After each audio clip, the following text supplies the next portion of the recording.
hope that you are doing very well and safe. Today I'm going to continue with you the series of the practical issues related to IFRS 15. And today I'm going to discuss with you the volume discounts. Hey! This transaction is one of the practical issues related to step number 3 in the 5 steps model for revenue recognition under IFRS 15. Step number 3 is related to the determination of the transaction price.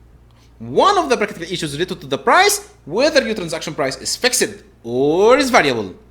Now the question here is, when should we recognize the transaction price is fixed or is variable? You can consider your transaction price as being fixed if you don't have any uncertainties in the final price in your contract. Some of the examples related to the uncertainties related to the volume discount, for example, if you agreed with a customer, if the customer reached to a specific target, you are going to give him a discount. But in the first day of the contract, you don't know whether your customer is going to achieve the target or not. Another example related to the incentives. If the customer reached to a specific target, you are going to give him an incentive. Another different example is related to the rebate. So all of these examples create uncertainties in the final transaction price related to the contract. Now the question here is, how much revenue the company should recognize in all of these transactions? Simply, the company should recognize revenue based on the price that is not expected to be reversed when these uncertainties is resolved. Hello, it's me again. Assume your company agreed with a customer on the 1st of January on a 1-year contract to sell him a product at a price of $100 per unit. And the contract includes one condition. If the customer reached to more than 70 units purchases during the year, the price will be changed retrospectively to $80 per unit. So the price retrospectively will be changed to $80 per unit. Okay. Initially, the company does not believe the customer will reach to this volume of the purchases. In the first day, the company doesn't have this belief. This is very important in the explanation. Later on, in May, the customer started to increase the purchases, and later on in May, the company started to realize that the customer is going to achieve the target.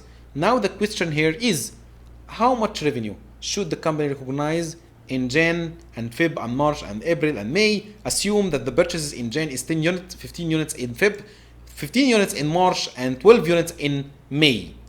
Let's start the explanation of the case. As I have just stated that this is one of the practical issues related to step number 3 is related to the transaction price. Now the volume discount here is conditioned on achieving a specific target, and the price is variable because of this variability related to the volume discount. And in the first day, you don't have certainty regarding the transaction price, how much it will be, whether the customer will achieve the target or not. But you have a high probability believe that the customer is not going to achieve the target. So your revenue should be based on the price that is not expected to be reversed. And because you have the belief that the customer is not going to achieve the target, so you need to consider your revenue based on $100 per unit. Now, let's see the accounting entries and the accounting for this transaction. In January, the customer purchased from you 10 units. So the customer is going to pay you 10 multiplied by $100. So the price will be thousands. The price or the value of the invoice will be 1,000, and the customer is going to pay it as a cash on this date. So now the revenue, you need to consider the revenue based on the price that you are not expected to be reversed. That's most likely will not be reversed when the uncertainty resolved. So the price or the revenue will be the same value because actually I have the belief that the customer is not going to achieve the target. So I'm going to account for him on $100 per unit. Let's go for February. Now still the company have the same belief that the customer is not going to achieve the target specified in the contract. So I'm going to account for the revenue based on the $100 as well. So the customer here in February purchased 15 units. So the price is 100. So the customer is going to pay me 1,500. And the revenue will be the same value as well because I still have the same belief that the customer is not going to achieve the sales volume that I agreed with him. Now in March, same entry will be repeated because actually the customer purchased from me $15, 15 units, and the price is 100, and I still have the same belief that the customer is not going to achieve the purchase volume that I agreed with him on the contract. So the revenue will be the same. But when it comes to May, some changes are happened in the purchase pattern of the customer.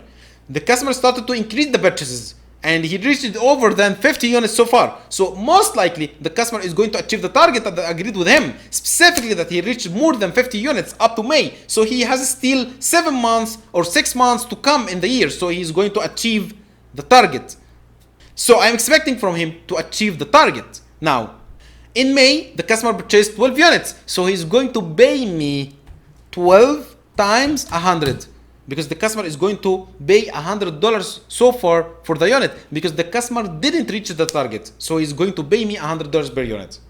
But in accounting, because my belief has been changed, and I'm expecting that the customer is going to realize the sales target. So the revenue in this case must adjusted retrospectively and be accounted in the same month as of today. First of all, the revenue for the 12 unit here must be changed to reflect what I'm expecting that will not be reversed. And because I'm expecting that the customer is going to reach that sales volume I agreed with him, so the revenue will be accounted on $80. So I'm going to multiply here.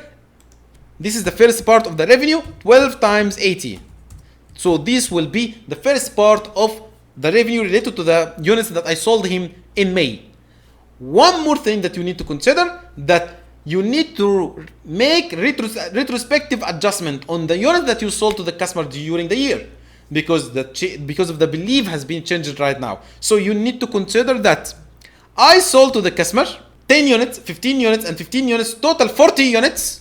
And these 40 units I accounted on $100 my revenue. Now you need to consider the revenue will be on $80, which means that you need to reduce your revenue by $20 for each unit of these 40. So I'm going to say 40 times 20. So this will be minus, not positive, because I need to consider this will be adjustment in May for the revenue that have been recognized before. So your revenue here will be $160 in May. So in May, I recognized the revenue for the units that I sold based on $80, and I recognized the adjustment on all of the units that I sold during the month.